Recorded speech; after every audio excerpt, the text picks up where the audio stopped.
Hello everyone. We are going to co-facilitate this last session. It was supposed to start at 7 p.m. So we are lagging behind.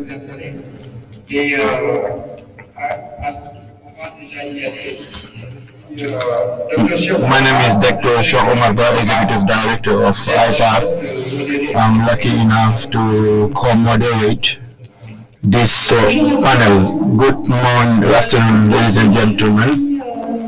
I'm Vice President Europe within G7, and I'm also Vice President of the Nouvelle-Aquitaine region.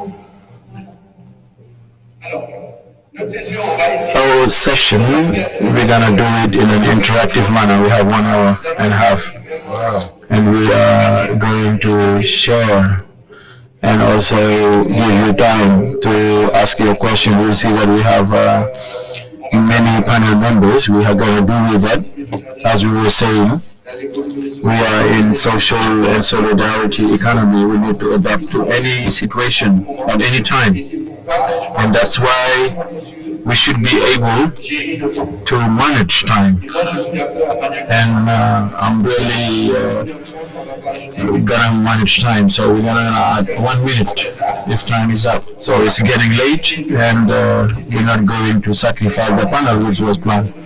Before introducing the panel, we have the representative of the Ministry of Agriculture. He will just say a few words to introduce himself and maybe send a message from the minister. And then we'll listen. We're gonna reverse things. We're gonna listen to practitioner Mariéme Sow. He's from Enda, Pronat. He's known at the international level, and she will set the tone.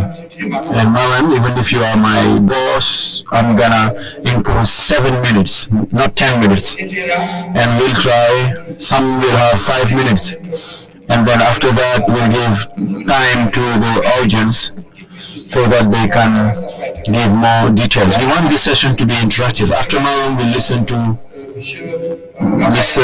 Raphael Belmin. He's a researcher at CIRAD and DyTAES, and he will explain what it is about. And then we'll listen to Madam Astou Camara, Dr. Astou Camara, so BAME Director ISRA.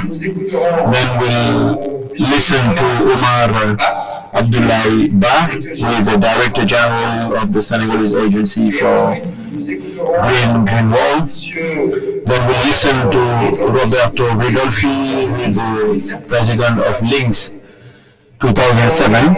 And lastly, we'll listen to Sophie Picmal, the Vice President of the Departmental Council of GSEF, and she's working a lot on food security issues, social security, and this is an example in a different perspective. So what is interesting is this exchange between the North and the South. How can we inspire each other?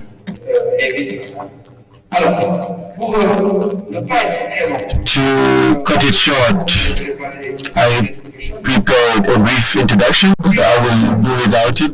Just a couple of words. One, we are here in a forum which is the outcome of a long fight, and the highlight is international recognition by the UN of the role of SSE. We are here because, fortunately, with this paradigm shift approach, we're calling for an alternative which will allow those that did not have the floor, whether the young people, women, disabled people, they were not integrated in decision-making process. And today, now is an opportunity to give them the floor. I shan't be long enough. I will simply say that I'll give the floor to a representative from the Ministry of Agriculture. You have the floor, dear representative. Since you are a researcher, you're gonna keep the 7-minute time allocated.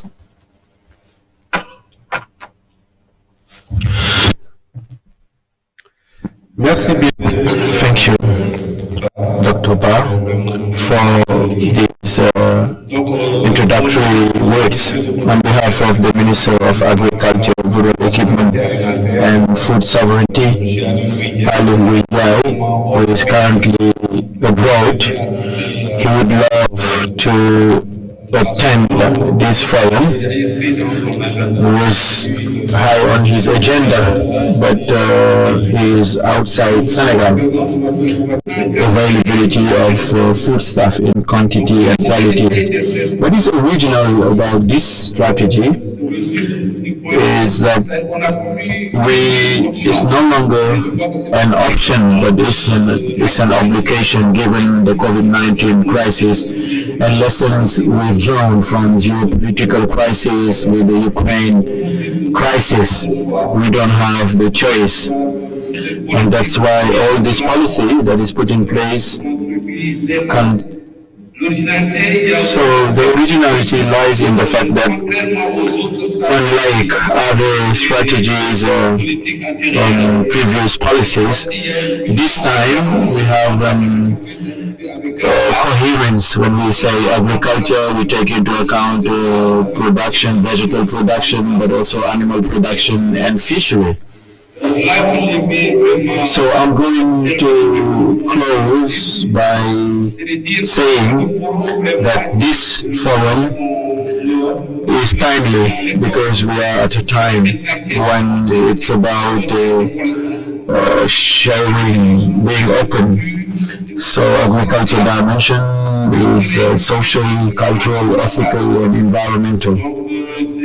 So those are topics that were absent during the debate and on the public political agenda. But more and more, these are issues that are emerging, and during the debate, we have the opportunity to discuss all the social, cultural, ethical aspects in order to address what we call green economy as opposed to food sovereignty. This is my introduction. An organization like yours, how did you introduce innovation and how researchers are supporting you, drawing from your model? What is being done and how do you see the future of SSE in Senegal?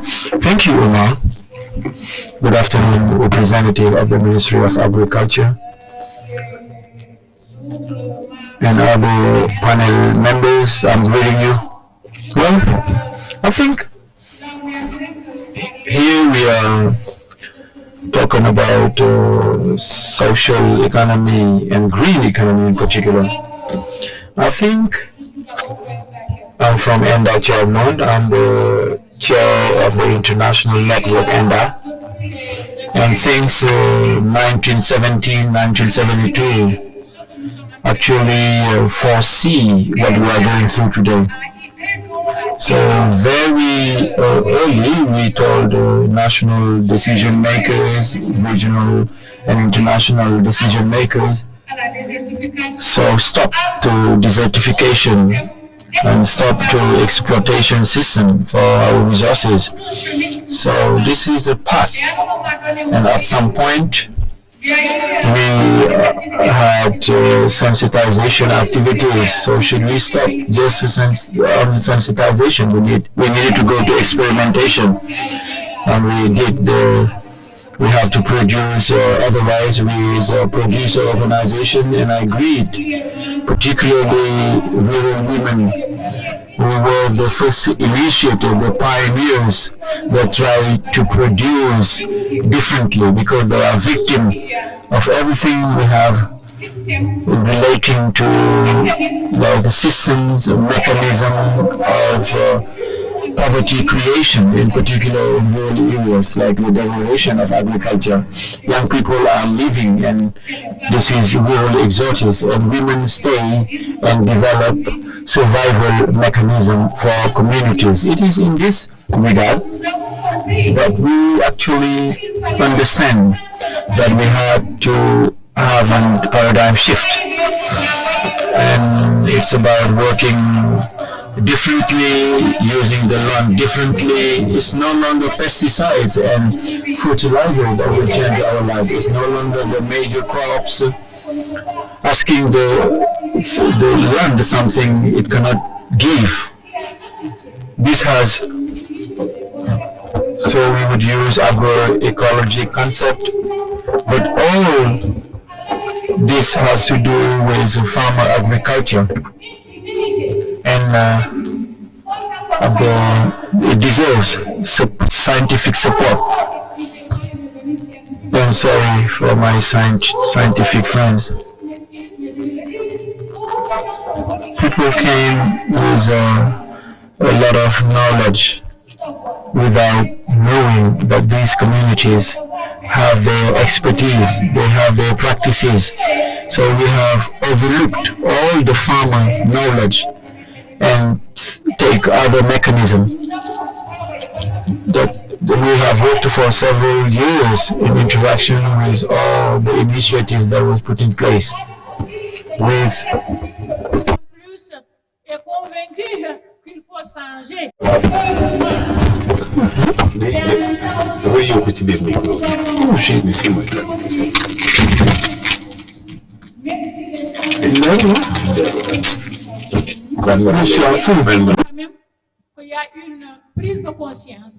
there is an awareness in Senegal and within the community of producers, the community of consumers, the community of researchers, and the government who is developing changes. Therefore, today, so we are optimistic. But this hope cannot be achieved unless we develop a participative, inclusive dialogue among the diversity of actors. And this dialogue is built on the recognition, mutual recognition of knowledge. And for this, we need to first recognize that this is a community that is living on agriculture, depending on fisheries, and they have the right to govern and manage their natural resources. So we need to recognize that in the face of migration, representative of the Agricultural Ministry can testify, it has contributed in the agenda of agroecology in the Senegalese emerging plan. African agriculture, Mariéme has talked about it, has known major transformation since the beginning of the 21st century. That we try to export, we try to feed an increasing population, and the government, the international community, has worked on intensification of agriculture. But today, this conventional agriculture has showed its limits, and it works in a worrying destruction of the environment that cause a lot of health risk for the consumers, and they make the farm dependent of fertilizers and chemical products. Agroecology proposes another model, another agricultural and food policy based on a better report, a sound report with the living thing in each territory. So who are the stakeholders of agroecology in Senegal? Mariéme has talked about them. We have the farmers, who there are also the NGOs and the farmers' organization, the research institutions and training institutions and development institutions. Those different stakeholders in Senegal were actively for years since the 1970s in different actions on the water and ecological intensification, preservation of natural resources, and the implementation of lines for ecological production. All those projects have been many, but have been scattered, and it was almost difficult to work in synergy in order to carry out a political advocacy. So this is the situation in Senegal before 2019, and the turning point has been in 2019 with the impulse of an NGO, Enda Pronat.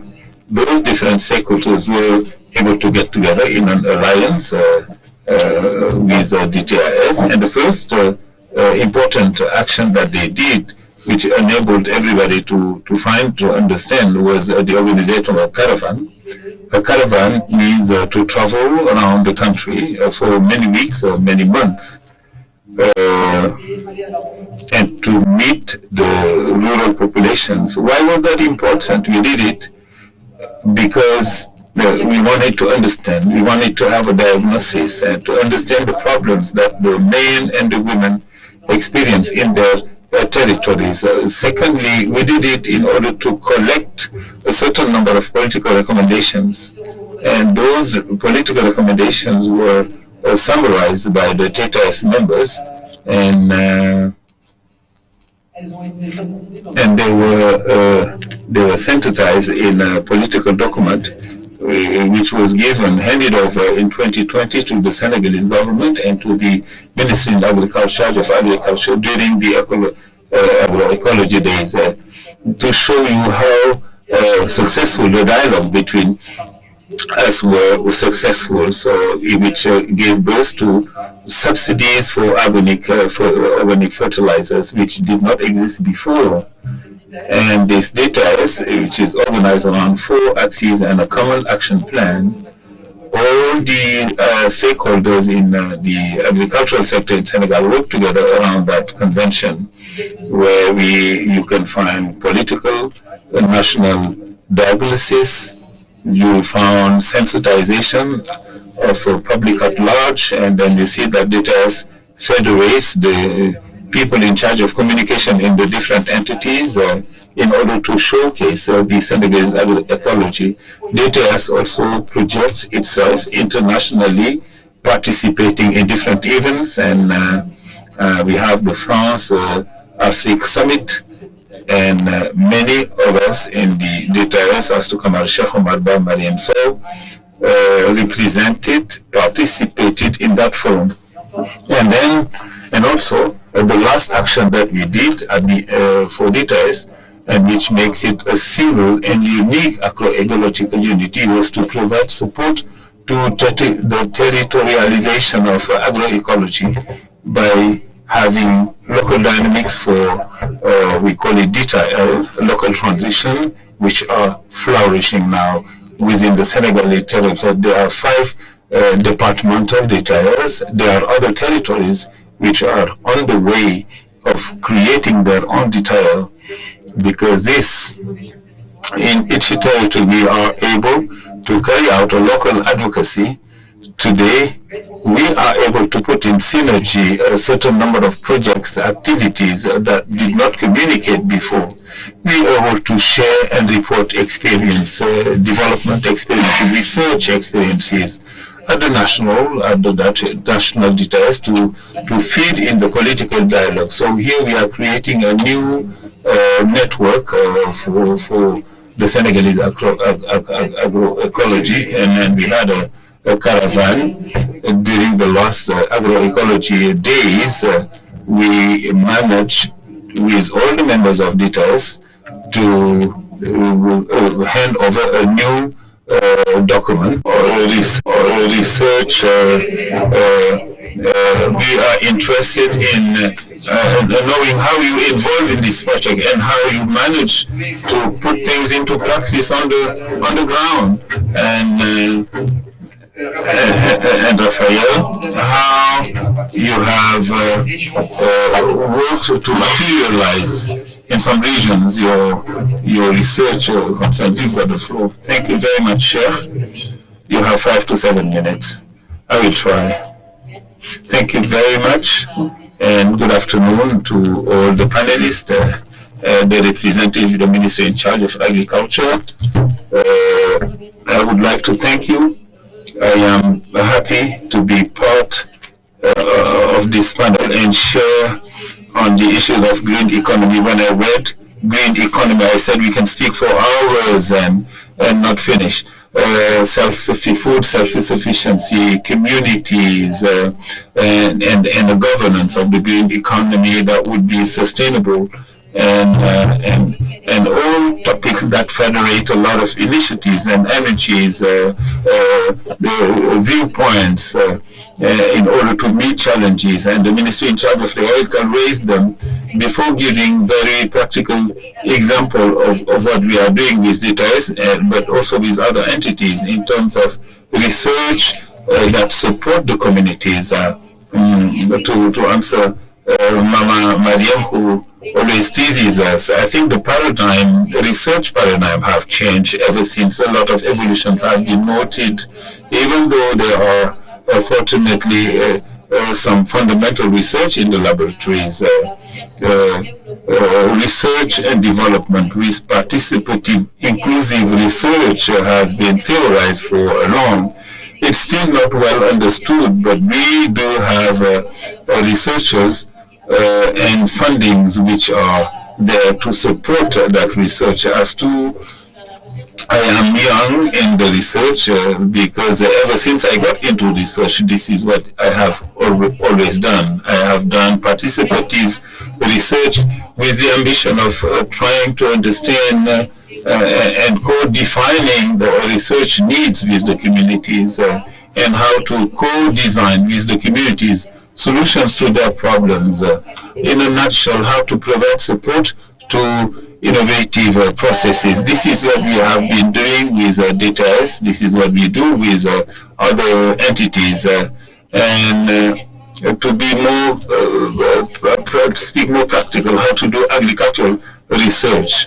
How has agricultural research contributed in supporting the innovation? We are members of this movement, but we also believe we have the right to stand back, analyze processes, try to understand how we can bring light to the decisions and bring documents, explain to the different actors who are the receptacle of our research. So we talk about green economy, agricultural innovation. We speak to different stakeholders at different levels. We are at the same time at the micro level, on the IPAR, on the lot, or in a physical aquaculture farm, or we can even be at the higher level, at the macro level with the community, because on the level of economic research, we have our own direct interlocutor who is the ministry. So our missions are very complex because providing knowledge to the different stakeholders, the most objective knowledge available to feed into the complexity to which we are confronted. As we are in a sector, in an area, the world population, the African population in particular, increases. The needs in food increase. The food habits are what they are, and we have to think on ways of producing better. And we are confronted to some obstacles, and because we are in a conventional agriculture which has demonstrated its more elsewhere, and the African economies and the agricultural models that we have in Africa wanted to get inspired from those models that have created abundance on other lands. So if we position ourselves to say, let us stop and produce better, reduce the waste, we are confronted with a lot of hurdles. And those hurdles would be at the political level, they could be a political obstacle, they could be at different levels. So what we are doing in the Department of FATIC, I could give many examples of projects working. So research has showed us how to support territorial public policies who are sensitive to those policies that are aware of the necessity to provide support to the small family farms at the level of the territory to set up green value chains. We have been thinking of that, working on that with research tools, using anticipation with different actors. We identify, we carry out diagnostics systems, we look at the constraints, the obstacles, and try to provide solutions. So as researchers, we move out of a comfort zone and engage support processes, which is another type of work, but we are compelled to do it with some NGOs, to do it with other actors who are not in the research sector. And this is what we are doing is the fatigue DyTAES. We have done a territorial study on the size of the territory, where we had to answer questions such as what would be the agricultural model in fatigue in 2040, and the most wishable stakeholders to work with us. We had different views. Others did not want to have a sustainable model. So what we are doing now in those conversations is to make sure those different positions meet, so that we can bring some research insight telling them that in 15, 10 years things might change, and we see that the positions are changing. We've noted that political actors are getting interested in the agricultural models, wondering in the light of the central Agricole, how in that Agricole we can provide support to the small processing agricultural units in order to structure an economy that would be more sustainable. This is one example among many that I can give. We have a project on bioenergies in fatigue, because the reflection to include the value chain are conventional. So what we are trying to understand is how to green business models through different projects, and we look at the level of the territory, because this is where we see the constraints, the links between the different stakeholders, and set up policies that would be backed by local territories. I don't know how much time I've got left, but I will stop here and leave it to others. We'll give you the floor later when we go around our panel members, and then we'll get some questions. Thank you, Dr. Astou Camara. Early on, when Madam was making her introduction, she talked about stop to desertification. She talked about what we can do to feed the land. And I think today, with the major initiative, the Great Green Wall, I would like to give the floor to the Director General of the GGW, and then we may share other experiences that our colleagues are going to share. So, Director General, over to you. Thank you, Cheikh. I am really pleased to pay tribute to my colleagues and panelists, panel members, Mr. Drame, Mrs. Sow, and all the other partners, researchers, and representatives from territorial collectivities.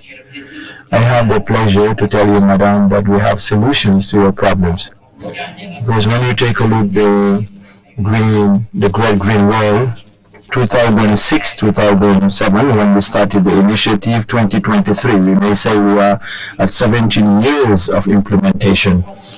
We may ask the question as to what have we done with this?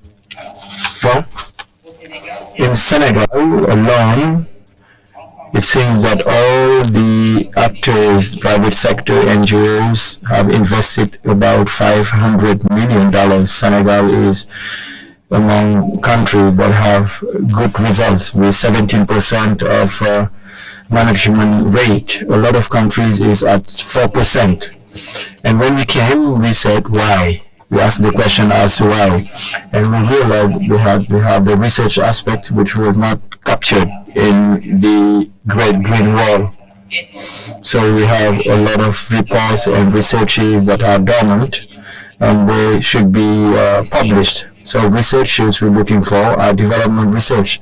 That's why we have mobilized 2.5 million euros that have been released. ISRA has participated, UK, CAD, The University Sinsalum has participated, the Research Center of Chess, and many other, and also Mohammed VI University. This is to reflect, to address 4 problems. One, we cannot talk about solidarity economy if we don't talk about production. Production, linears, non-linears, of fruits, fruit trees. If we are not capable of having a sustained production, we cannot develop green economy. And when we talk about production, there is the issue of land, the land health. Can we say today, with a specific mapping, the space we can plant, what can we plant, and the soils that are degraded? Are we capable today to say, talk about water availability, the mapping of water height and availability at the development pole? Are we capable today to develop a collective intelligence? But I'm sorry, you talked about that collective intelligence at the community level, because it's important to understand that what others know in research is what matters. Basically, we may develop technology for a young girl from Tesekere in the Great Green Wall. You may develop a technical tool so that she can solve a specific problem. Is she capable of using this tool, maintaining it, and repairing it? No. So local expertise is key, and that's why we need to develop collective intelligence methodology, because ownership of the project we develop and the ownership methodology are part of problems. It's not just about ownership, it's about propriety. When you live in an environment, you own the resources of this environment. When you develop development project in this environment, you need to develop it alongside territorial collectivities and owners, like communities, but notably. It's important. Excuse me to interrupt you, Dezo. How your action may contribute. Yes, I'm getting there. We need to understand the methodology. That's why we actually met 101 communes in Senegal, from Matam, Commune, Bakel, and Louga. We met with these communities, we met with these territorial collectivities, because we are developing what we call the national coalition. This is a consultation platform whereby we can optimize our resources, and this is an important aspect. Another important aspect is the territorial plan. Without that, we cannot help vulnerable sectors. So it's true that we produce in the Great Green Wall, and I'm pleased to announce you that in July we're going to start the first film which will produce oil and body lotion, and we have some samples, and we are on the biocertification. What is important in there is women in the Great Green Wall. We plant trees with them, we water those trees with them, we deal with those trees, we take care of them, they collect all that, and they put it in their own farms, because they own those farms as well. And at the end of the year, all the things that will come from the farm, the 50% will serve as guarantee fund, the 25% is for capacity building for these women, because I don't believe that I think gender should be the core of what we're doing. The other 25% is for corporate social responsibility for women. So women should actually take their own, assume their own responsibility. They may build a maternity ward, a hospital. Are they going to build a health hut? Or are they going to build a school for their children? Or should they go to Dubai for that? That's what we call women empowerment. This is to tell you that the solidarity economy will only build on our local communities, but we need to change the relationship we have between our environment and these communities. Now this community, we are destroying our environment. We need to create this socio-economic relationship between forest and man. When Belmin will start, we buy it at 250 the kg. When it's starting producing milk, €25 in Europe, and we have scientific evidence that it's better. has a better quality, then the Barata 3 will become a real asset. When you take a look at the woman and tell her, I'm going to cut this way and need it, she will let you do that. Today, let me ask a question to Em. Let me ask this question. You look at a 40-year-old girl in the red green wall who is going to get married at 15 years, have a baby at 16 years, his second at 17 years, his third baby at age 18. So he's pregnant, she bears a child and will walk 4 kilometers to get water to cook, and she has to go around at 2 p.m. to look for wood. So you look at her with your 4-wheel drive and you tell her, don't cut this tree because it's gonna produce carbon. She will not understand at all. But when you tell her, don't cut it because this is a soup, this will allow her to feed her children, to get them to school, then she will understand that. That's where solidarity economy is meaningful. Thank you. Ce témoignage, cette pratique. Thank you for this practical testimonial. Now we are looking forward to see how this woman will change her life around your interventions. Feel like giving the floor. Time is against us. I want to give the floor to Roberto Ridolfi.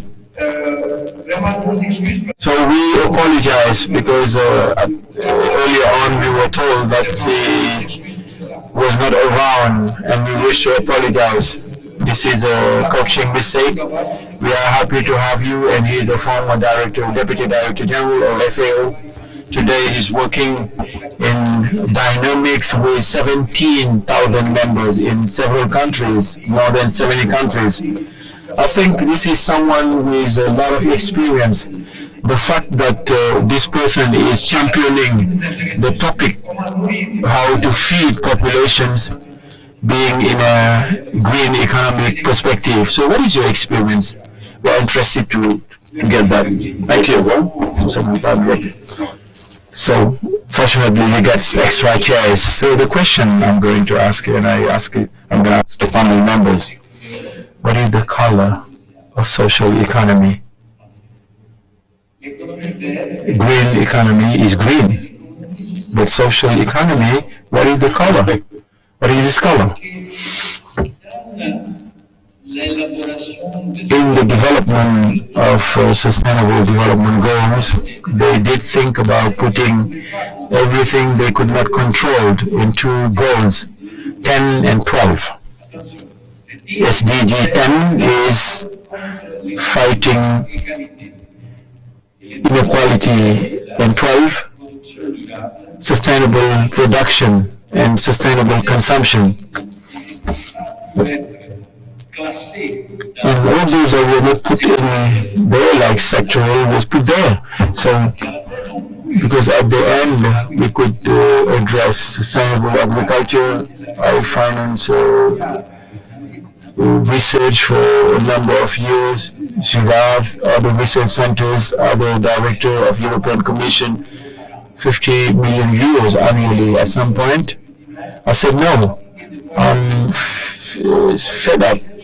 Your research should get to the ground. I don't want to see books anymore.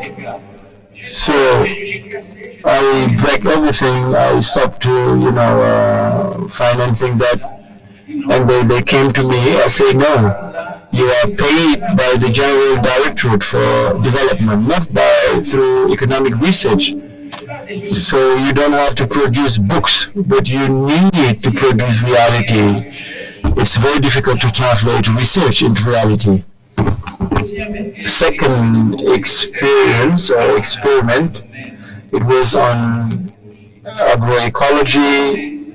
When I worked at FAO as a Deputy General Director, Mr. Bradfield Sylvia, you remember him?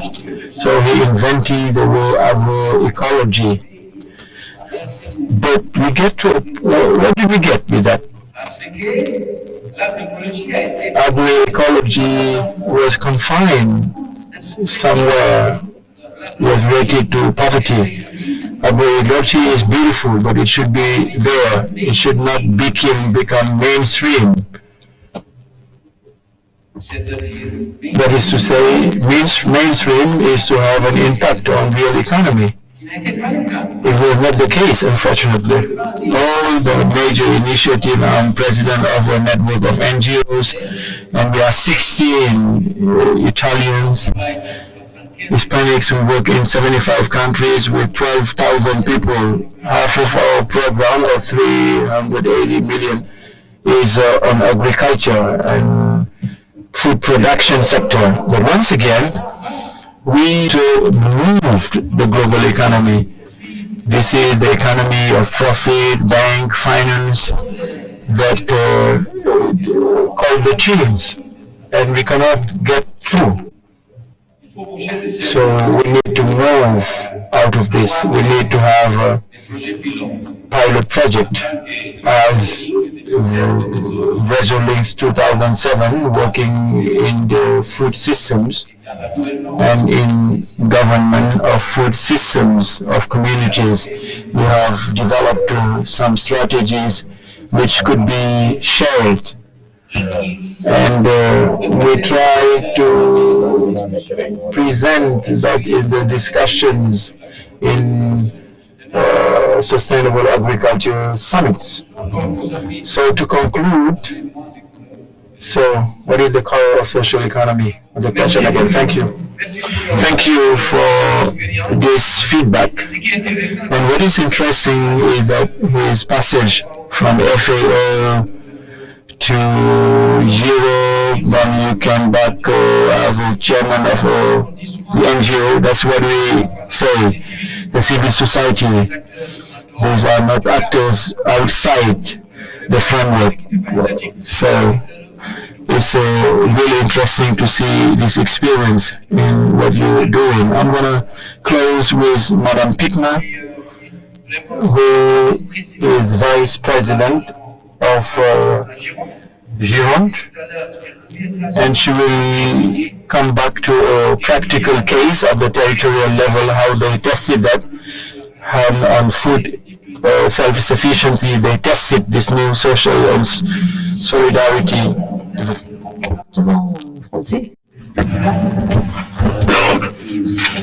1,600,000 inhabitants is a huge collectivity, which has got a good metropole with a rural part.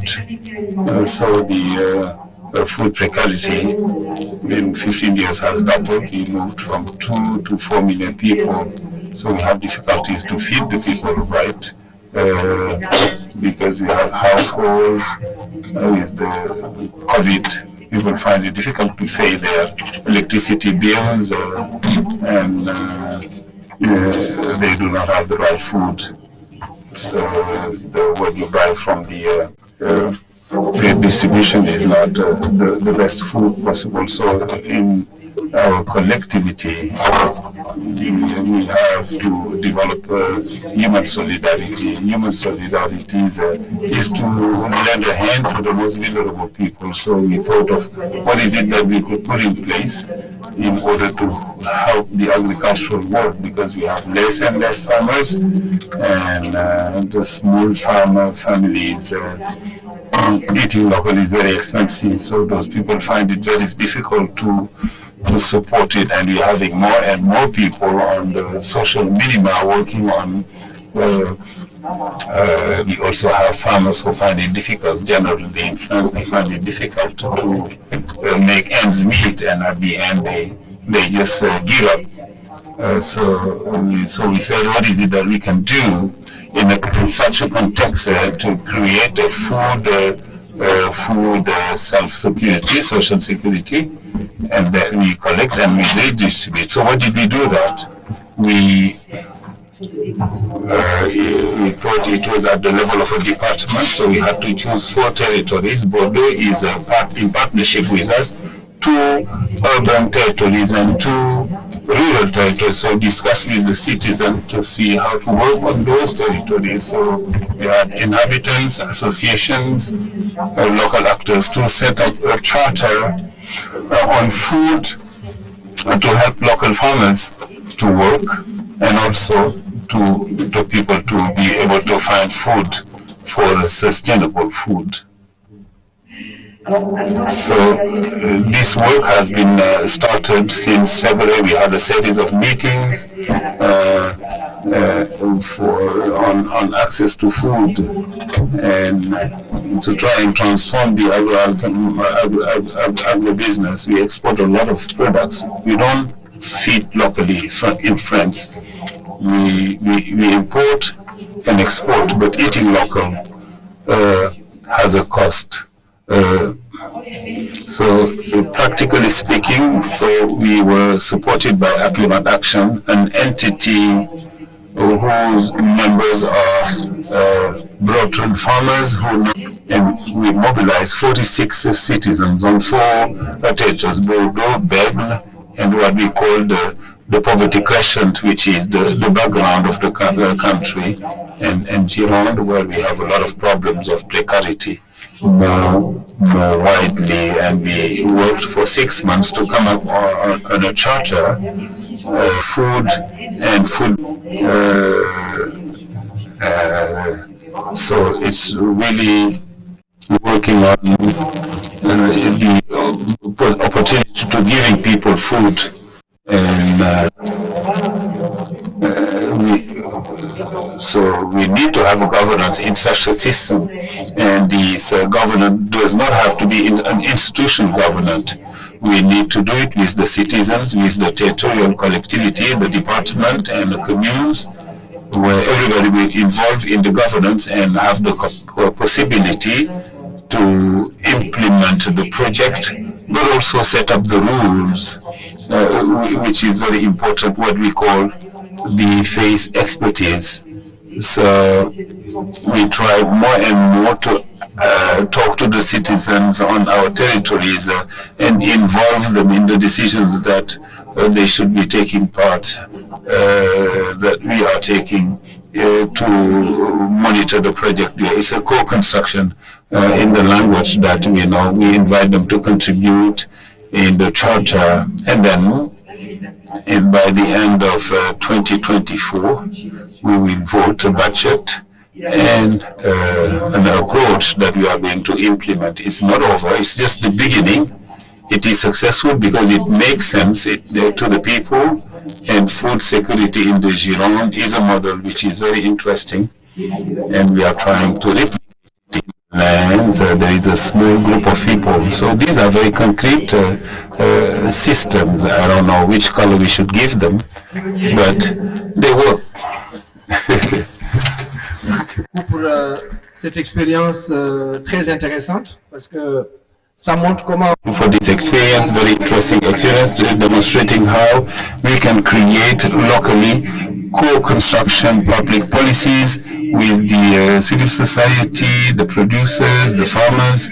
I really wanted, now we are short of time, I would like to thank the panelists who have stayed for, I said only 1 hour, and I said in 1 hour it's going to go. We have half an hour, and in the coming half an hour I wanted to give 15 minutes to the audience to bring their contributions, not more than 2 minutes. And for the last 15 minutes, I'll get back to the panelists, and my colleague will collect what she might have collected to share with the different. I don't know how we're going to proceed. I know we have Ambassador Diallo, who wanted to share their experience in the Great Green Wall and the African Union, or if there are some other people who would like to take the floor to have it for 2 minutes. Ambassador Diallo?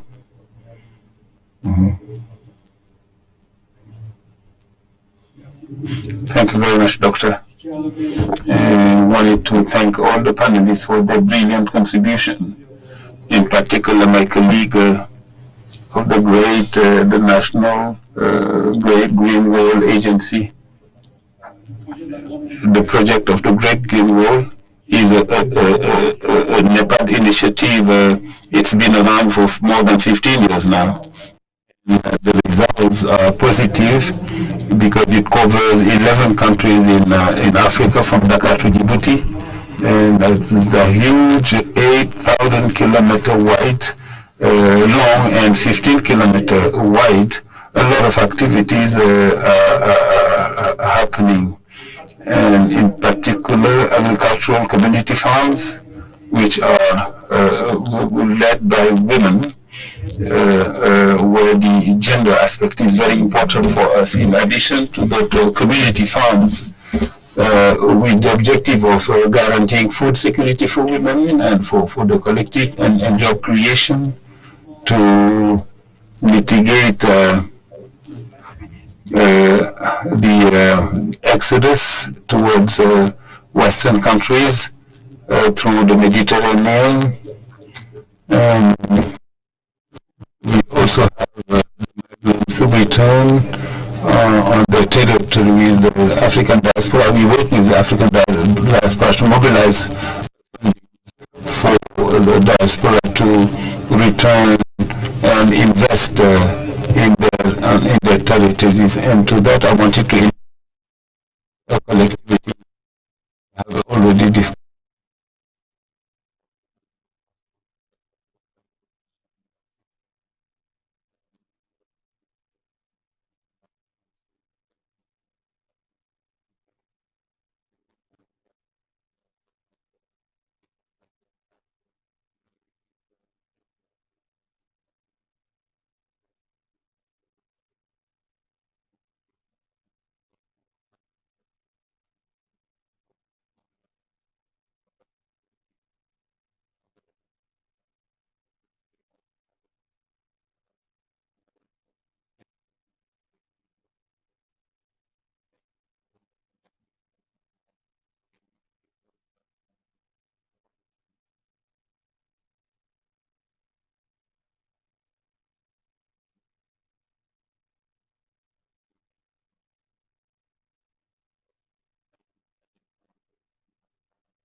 Climate justice, inclusivity, consumer models, and sustainable production.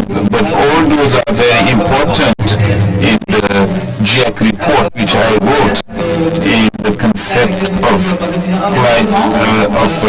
climate resilient development that takes into account adaptation to climate change, but the SDGs, we have seen examples from my colleague researchers from France, that there are solutions which have demonstrated their efficiency in terms of agroecology. My question is to the ministry, what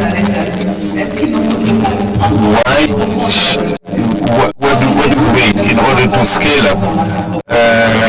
What should be the transformation of agriculture? I heard representative of the government from Petrosen saying that with the oil and gas production, we are going to produce a lot of fertilizers, and this will be an end to food insecurity. These questions, what do we need to scale up agricultural transformation now on the part of the ministry? Good evening, everyone. I'm Ismail Alam, head of the planning division in Dakar. So the topic on green economy, we have a territory at Greenhouse where we do not have the possibility to take advantage of the green economy because we don't have enough space to work because we are in town. But I think there are strategies that we can offer women for them to do gardening or income generating activities in order for them to take advantage of that green economy? What are the strategies and implications that you have in relation to the green economy, where people who do not have access to land, or where in urban centers we've got women who are dedicated to micro gardening, and what type of system do you think they could take advantage of that green economy? And that's my question. I hope it's clear. What is it that can be done for the women? Thank you.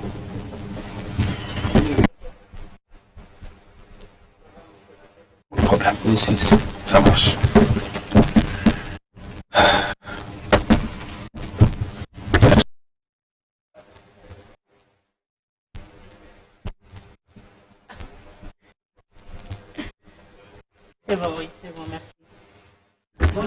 Good evening, everyone. Thank you to all the panelists. I am Madam Sow, Binkujo. I would like to ask a question to the representative of the minister. I am an engineer in agronomy, and in relation to Madam Camara's intervention, who was saying that sometimes researchers take other roles in providing support to the communities, and who says green agriculture, agroecology would certainly talk about technicity on some green production techniques, and in my opinion, I think in relation to the French model, we should have agricultural chamber with advisors. Maybe the minister is working on that, on systems, similar systems. My question to the representative of the ministry is the ministry working to have organizations, a proximity organization that will help the farmers to have support, technical support, but at the locally, because sometimes you can see young people who live abroad are interested in Senegalese agriculture, and we would love to have initiatives, but we do not have the information, we do not have the technical support to see those opportunities and work in becoming useful to our countries. Excellent. Je crois que ça interpelle. This calls on the minister directly and Ankara, I think. Good evening. I'm Ocean. I work for a Spanish foundation fighting against food waste and agricultural losses. My question will be on those questions. When we talk about food self-sufficiency and production, how to produce better, how to increase output. Sometimes we say that food waste is 40% of what is produced. You could think that this is an issue in developed countries, but it is part of our food system, current food system. So my question is, it's a complex one. What can be done to reduce, structurally speaking, the food loss and food waste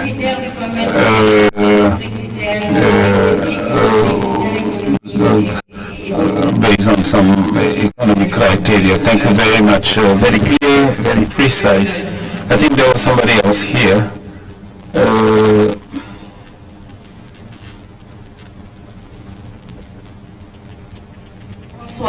Good evening. I am Madame Khalifa, Deputy Mayor of Agricole Commune. My intervention is on the food economy, because we have production units in the different communes, and our concern, women's concern, in access to land. We buy products at a very high cost, and if we could, we call on the minister for us to be given land where we can grow our own seeds, and this is the main concern that we have. And my other question is on micro gardening.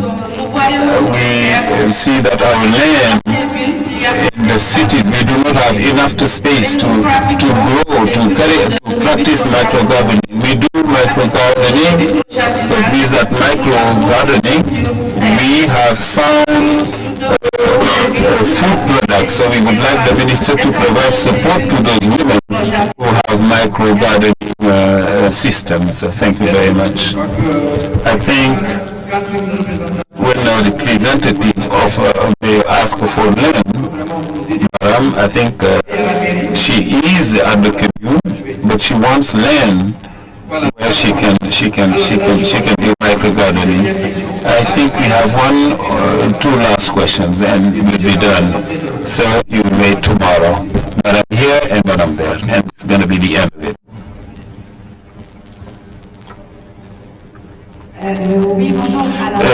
Good evening, thank you everybody.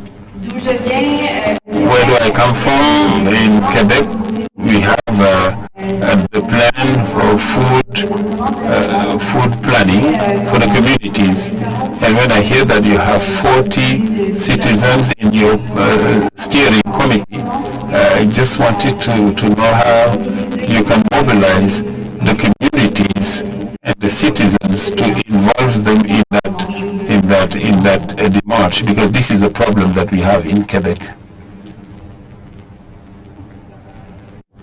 Good evening, Fat Bintou Sall. I just wanted to come back on the green economy, territorial green economy. I once heard the general director of that agency saying, talking about an integrating model for the Great Green Wall.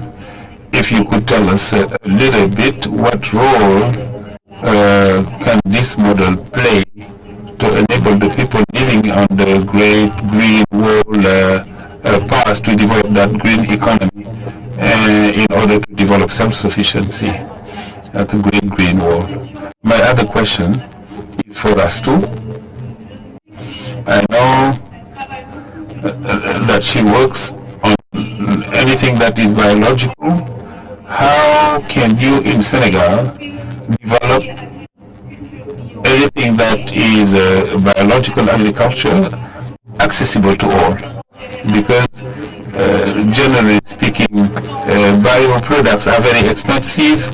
Whenever you travel and see biological products in supermarkets are very expensive. How can we make sure biological products are accessible to all? Astou, you won't sleep tonight.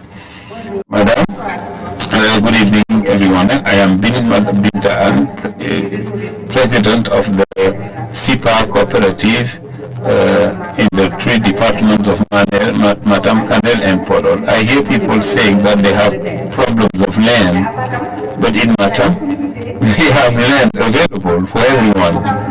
There is a production potential. There are investment put in place by the Senegalese government through the project of Agricultural Ministry and Food Security. But our problem are rather related to commercialization and storage.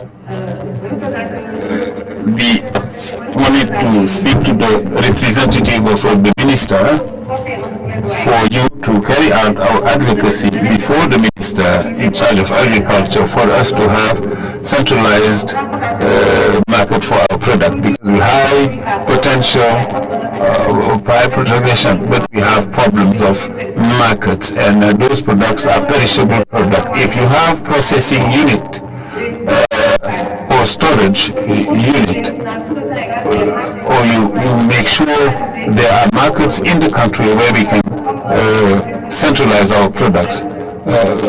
So as the people have production products, they just leave it to us to produce, and we will bring it them to government will bring markets, and we will take our product to your markets. That will be accessible to all of you, and will help. This will help us and help help people. We need the storage warehouses. Nick, the representative of the minister might run away from all those questions. Up to you, over to you. Bonsoir à tout le monde. Good afternoon, everyone. And I wish to thank the organizers of the forum. The topic is very interesting. This is so. This is directed to you. It's true that you have some concern. You're concerned about agriculture because you believe that there is no development without agriculture. And we know that in Senegal, people are very greedy and they need to eat. That's why she's insisting on agriculture. I'm from Tambacounda in eastern Senegal. We are surrounded by rivers called the Tambacounda. We don't have a land issue because these are what we call fowl. Well, this is just a small river. Our problem, how do we value the lands? We are surrounded by our mothers that really like agriculture. We have an issue of realism. Land is not quite accessible. Today, if you touch a plot of land, people will tell you it belongs to our grandparents.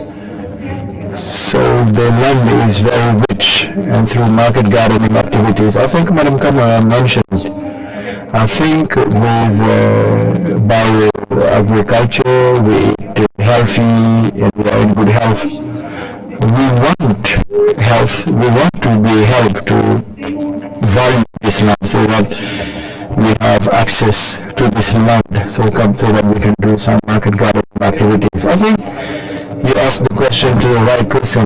This is the advocacy of Mariéme, and I think she will chip in. Without further ado, I think we gotta try and cover some questions. There are some questions on climate resilient development, on everything that the minister can do in terms of response to scale up with regard to strategies when there is no land. There is also a question of lack of information. I think this is on ANCA ministry. So post-harvest losses and how do we further develop micro gardening? I think, as we say, it's about leaving no one's behind. So with everything you get on bureau, maybe I'm going to start by a minister, or I'm going to conclude by and when you take the floor, nobody will ever chip in. Mariéme, how do we help women to get land in Senegal? So how do we help them to get land? Well, I think we have lands in Senegal, but be careful, it all depends on which area. If you take the Niayes area, for example, whether we want it or not, you need to accept that today this area is so invaded by urbanization that even populations living there have a lot of problems, farmers and breeders alike. So the housing or habitat policy is an issue with regard to this proximity area, where we know that urbanization is chasing away producers from their own areas. And what I mean by when I say producers, I mean also breeders. We all know there is a Chamboh phenomenon where breeders and farmers that lived there for years but think they were that when you have land shrinking, there are some conflict.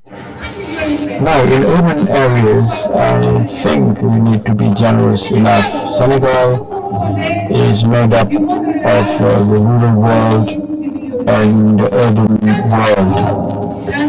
In some areas where urban agriculture is possible, I think we try.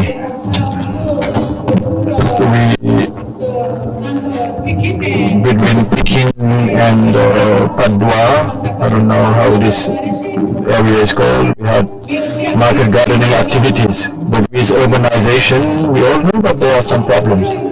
So the urban world should accept to offer to rural producers the opportunity to grow. Those who choose to grow should go and grow. And we also need to see how to organize the marketing. And those who choose to live in urban areas should also consume what the real world is producing, like the mayor of Enda.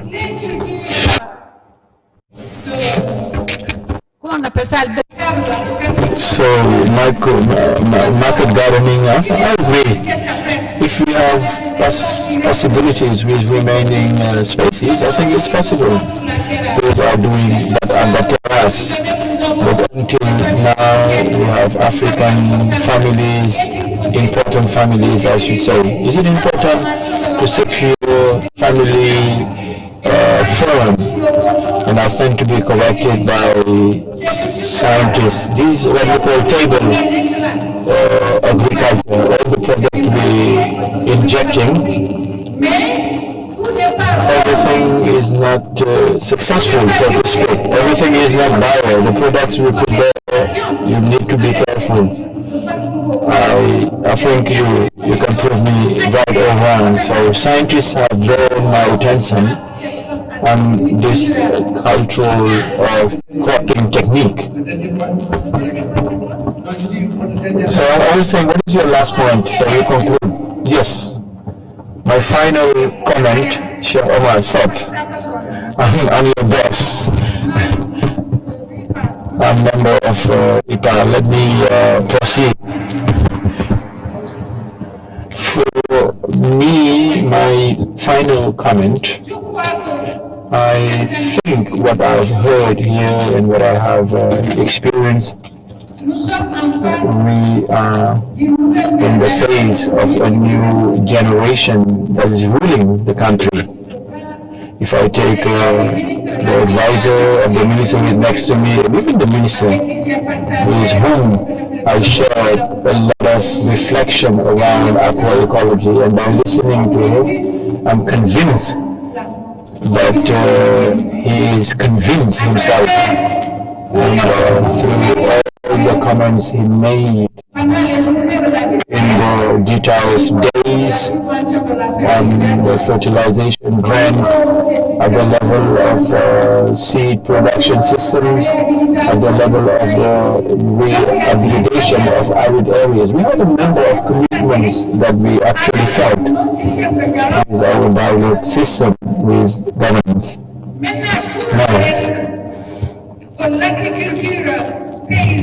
like farm agriculture in Africa or Senegalese farm agriculture. So the practices we have, diversified agriculture, rotation.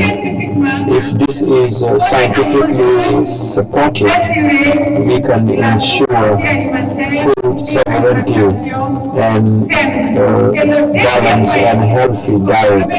The last point that I would like to share is that Senegalese authorities are telling us, yes, we need evidence. We need to provide evidence, and that's where research is important, because research should come up with figures. But evidence at two levels, and we are in experimentations where we need investment. It's not just about demonstration plots, but it is at the producer field. Astou will have her figures in terms of output per hectare, but the producer also manages to have its millet bags, its rice box, and he reads evidence as well. And I think the ministry is willing to go along details with what he said on climate change. You need to be bold enough. We have to make a paradigm shift if we want this planet to exist for us and for future generations. I thank you. Merci mon patron. Merci Mariéme. C'est difficile de... Thank you, my boss. It's very difficult to stop you because you have so many things to share. But on the urban agriculture issue, Mariéme mentioned it, and plus on harvest losses. So I'll try to be brief on post-harvest losses. I think there are some estimates quite significant on losses. Now we need to specify what is known as the real wastes in sub-Saharan Africa. They classify products in export channels. They go to domestic market immediately and contribute to feed population. And now ISRA and CIRAD are conducting a survey to estimate losses. There are other works that are particularly interesting and which show that agroecology is coming up with products that are really resistant. And this, a lot of farmers and development agents my colleagues in particular from CIRAD and ISRA are assessing this question, because the fact that eco-agriculture is improving the conservation duration has a real asset, is a real benefit. And we may wonder how can I say, is it true that we say that agroecology is dropping out production, but at the end of the day, agroecology may produce more than conventional agriculture, and we did not perceive things this way. When we are asked to provide evidence, scientific evidence that agroecology is working, is performing, we say yes, why not? But I would like to get evidence that conventional agriculture is feeding Senegal. I'm not sure that conventional agriculture is feeding Senegal and Africa today. And some elected representatives did not wait for this evidence to engage ambitious policies. Mayor Oumar is doing a remarkable work in his environment. Thank you. So post-harvesting losses are around 30%. It all depends on the species, on the shan't be long. Raphael has talked about. So it's a question on bio. I'm a sociologist, and I need to be careful and humble in my answers. At ISRA, we have many colleagues. We have been working on how to improve means of production and meet the needs of having sound, sustainable products at the market level. We have the production of technology, which is irrelevant. Raphael just mentioned it, the issue of accessibility. For me, there is a question. So this is a double sword question. So the scale is virtually owing this innovation.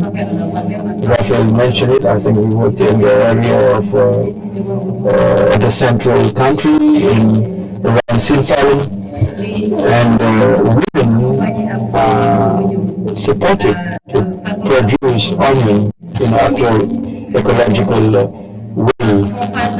They are facing more risk with all the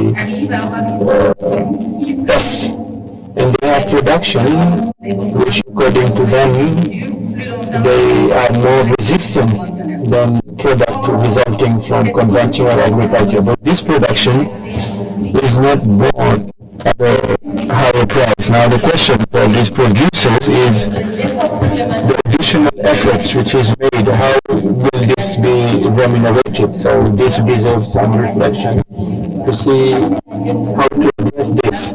So our vision as scientists is, when we want to be sustainable, we need to think about channels in order to facilitate this issue of access. Just a comment with regard to a question on climate change. I think this is a question which is addressed by my colleague from ISRA, but I'm going to help him in his answer. I think we actually, our vision is to move towards a transition. At ISRA, in our meetings, to say this transition, how long will it take? For me, the issue of scaling up actually poses another question, that is this transition time. Obviously, we need means, we need to have a collective awareness, and all this takes time.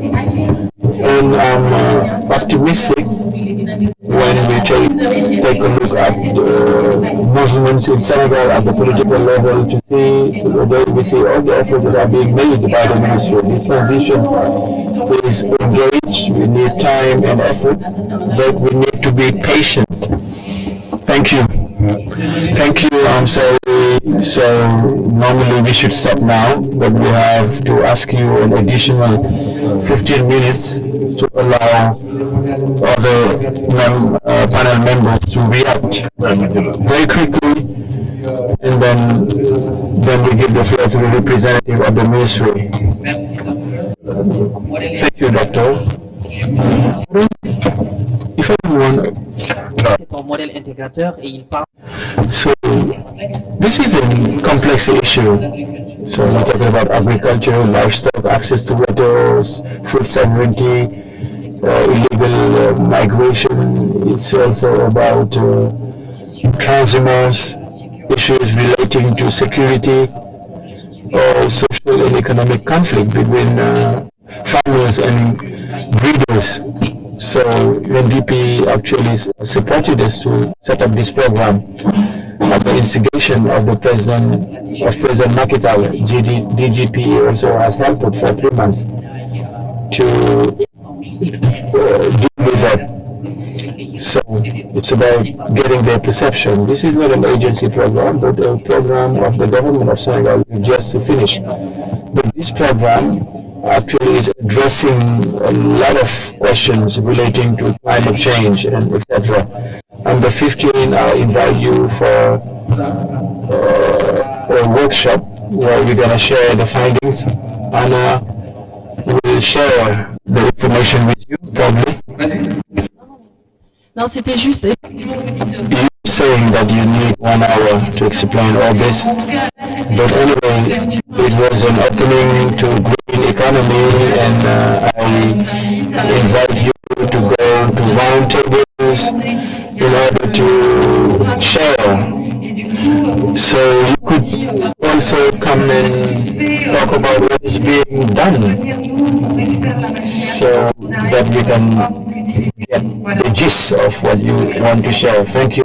So, just one word, the integrating project has to do with all issues around the Great Green Wall. So I'm willing to share anything with you. So we'll give you the opportunity. We're going to challenge you on this. We have researchers, we have Cheikh leaders, climate change agents. So we create conditions. So challenge accepted. Thank you. Oui, une image, one image.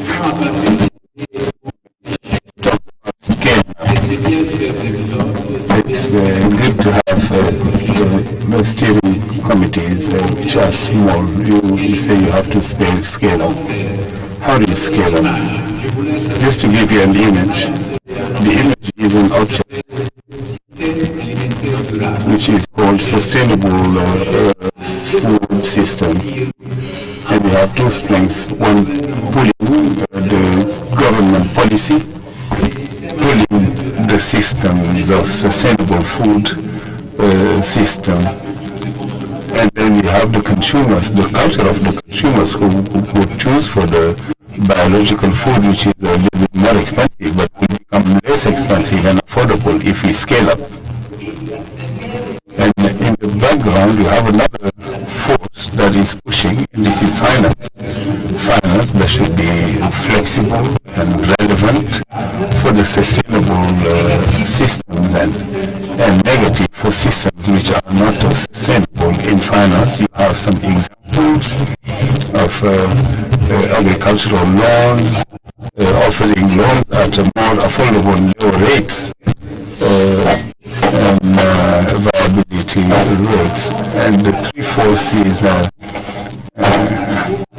should work at the same speed.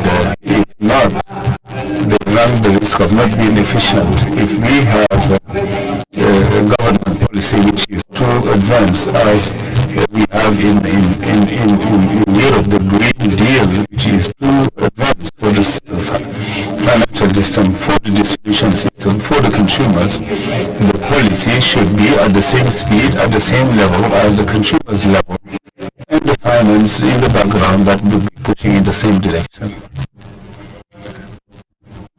And the finance,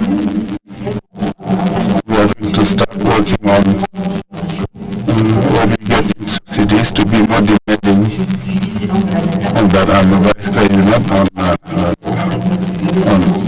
accommodation, so we need to have more resilience on the support we are given in building accommodations. I just wanted to answer that question. How do you mobilize for the cities that we have collectivity decentralized? We have territorial poles, and we have some relays, the mayors who are our agents on our territory. And this food and alimentation is interesting for the people in urban areas and rural areas at the same time. We have urban farms in Bordeaux which are self-sufficient, but in rural areas we do have, this is how we have been able to mobilize these, we have some networks as we are elected and we are on the field, we are in our canton, we know the people and we work with the people that we know. It's much easier to mobilize people when you know them. Thank you very much. Thank you for this contribution. And time is short. We are now giving the floor to the advisor. I would like to give the floor to my colleague. She might have taken some notes, and then you will conclude. We are very sorry. The translators are suffering. Thank you very much to all the people who made some intervention. We had an interesting round table, and this opens the topic of a green economy. You can go on the different workshops and self-manage and round tables which are set in place on these 2.5 days. And what I have retained from the different testimonials are how to speed up agricultural transformation is an issue that is raised here in the north or the south. We are all in those questioning how can we implement to transform our productions in a way, in the way we do things, and in our consumer habits, and how can we work together as farmers. I love this farmer culture, farmer daughter, and how we do set up a system where we as farmers can work with the researchers. I think this link is important for them to come in the background and look at our transformations and how do we work with the local government and the central government for all of us to be in speeding up the transition. We are far from the objectives that we need to speed up on this movement, and as an elected we need to get information from the ground on the field at the local government, so that we can have our public policies in line with that this process of speeding up that transition. And we have heard very interesting testimonials. I would like to thank you all. And one last thing that I heard from the different intervention on the access to land, to tenure, and this is an important issue on our territory in France, because it's really an obstacle, because there are some laws and which should be put in agricultural land and avoid this massive urbanization. I share that opinion and believe some countries as a continent have the same problem. Thank you to all of you, and I leave it to you. Maybe the answer on access to land is managed here. Thank you very much. Thank you, Dr. Cheikh Oumar. I think I will answer very briefly because we have gone beyond the assigned time. First of all, to know that the strategy that was put in place by the Senegalese government on the issues of land sustainable management with the 100 billion that the president has, what we have chosen for an objective of 200,000 tons of fertilizers, 20% for organic fertilizers. But another important aspect is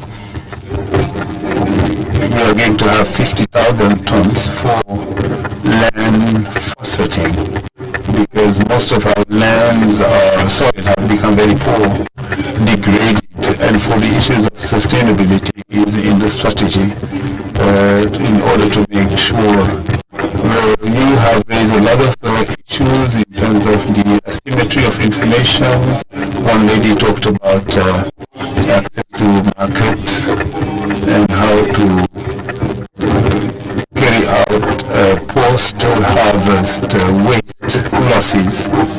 As for the access to the market, I think that the new concept in agriculture, you cannot produce if you do not have a market. But if you have, you shouldn't be sorry if you don't have a market. But if you have produced, the government has put in place a certain number of instruments for this agricultural program for this year. The equipment, we talk about rural equipment. It's not only freezers, 20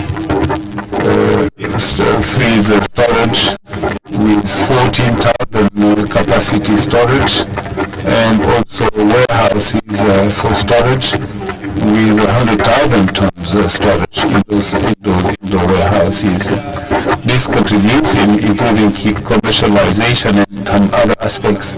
Other ministries involved in commercialization, the Ministry in charge of trade and the agency for the market regulation. Getting back to anything relates to climate change, I think today you've heard the president talking about emergency, about climate emergencies, and he meant that we should come up with some solutions. And at ISRA we are working on transitions.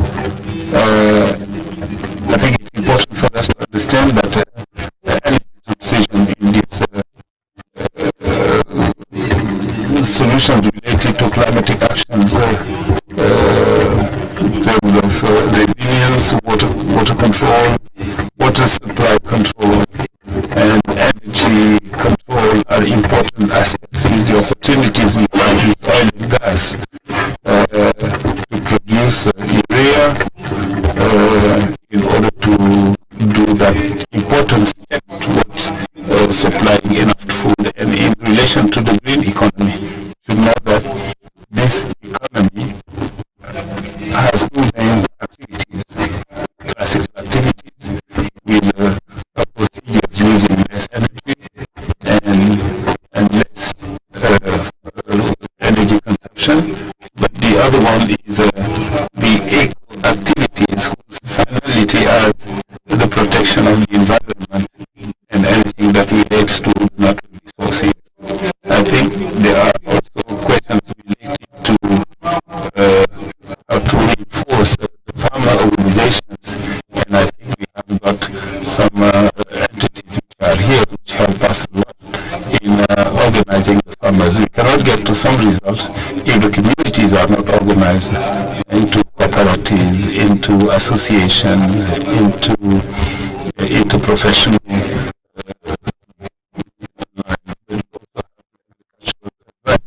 and I said at the beginning that this issue of asymmetry of information that raises the issue of people not knowing about the current programs in the level of the ministry. We have what we call social and territorial equity. If you go in the Nyai area, for those who know the Nyai area, they have a vegetable production, and we have eco-sustainable projects with the peasants. If you go in the oriental,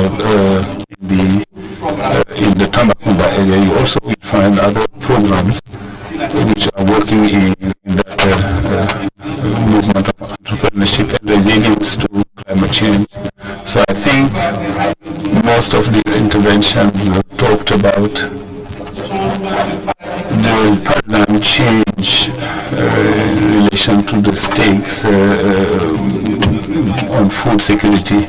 I think we should take into account the social ecology, environmental ecology. I think it's important just to say that our food should relate it to ourselves and to others, and relate it to a biosphere, to be in line with whatever is a food system.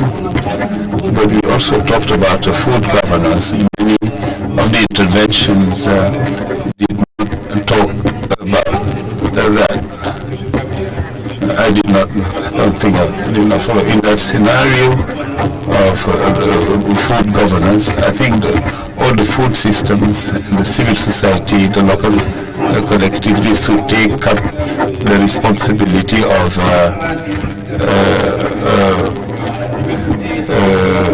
helping food security and the transformation of the governance, but also give new orientation to the financial flows in order to finance research, finance actions of basic production actions, but also to center.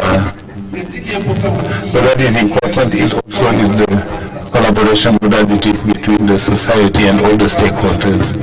And I think since the advent of the Minister Ali Ngunjai, we have set up an approach which is participative and inclusive to translate into action the President Macky Sall's vision. And I usually say that in the seminars there's 2-month theory, but I think at the end of the fall, what is the next step? I think it's high time we acted. We have to move out of the theoretical fears and get into action. And on that, Honorable Mayor Barthelemy talked about 40 decade 2020-30, which is for me a vision of the Senegal emerging plan on territorial equity.